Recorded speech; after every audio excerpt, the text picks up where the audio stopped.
আসসালামু আলাইকুম। খুব মজার একটা সংবাদ। লুণ্ঠিত অস্ত্র উদ্ধার না হওয়া পর্যন্ত নির্বাচন স্থগিত চেয়ে আইনি নোটিশ।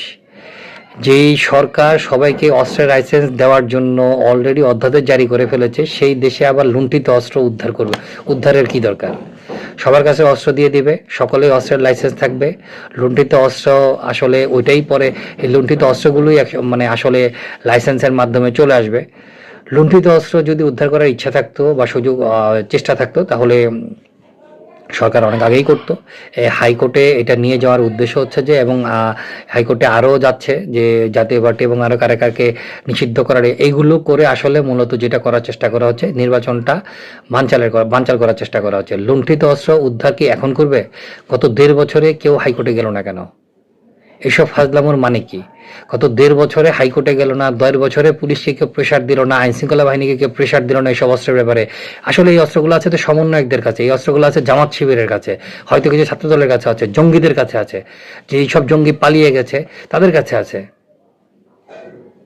তো এইসব আসলে নির্বাচন বানচালের একটা চেষ্টা, এবং ডক্টর ইউনূসকে মানে ডক্টর ইউনূস যাতে বাংলাদেশ থেকে প্রস্থান করতে না পারে, এবং তার সাথে যে সাঙ্গপাঙ্গগুলো যেগুলো প্রস্থান করতে না পারে, সেজন্য অবশ্যই বাংলাদেশের পরবর্তী সরকার আসার আগেই ব্যবস্থা নিতে হবে। এবং বাংলাদেশের আইন শৃঙ্খলা বাহিনী যারা এইসব অপকর্মগুলো দেখেও এখন চুপ ছিল, তারা যখন সরকারের মানে প্রস্থান হবে, অর্থাৎ সরকার যখন নতুন সরকারের কাছে ক্ষমতা হস্তান্তর করে, তারা নিজ দায়িত্বে এই ইউনূস এবং তার সমস্ত এই জুলাই যোদ্ধা, জামাত ইসলাম প্রত্যেকটা ব্যক্তিকে যাতে দেশ ত্যাগ করতে না পারে সে ব্যবস্থা করতে হবে।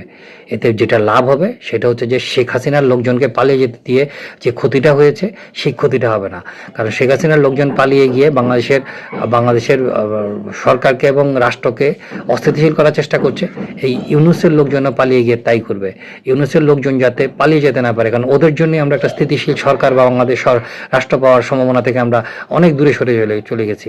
অতএব এই ইউনূস সরকারের সাথে সংশ্লিষ্ট এবং এই জুলাই আন্দোলনে যারা পরবর্তীতে ইউনূস সরকারকে সাথে তাদের একাত্মতা ঘোষণা করে, তারা তাদের যত লুণ্ঠন, যত নৈরাজ্য তৈরি করেছে, তাদের প্রত্যেককে গ্রেপ্তার করে আইনের আওতায় আনতে হবে। ধন্যবাদ।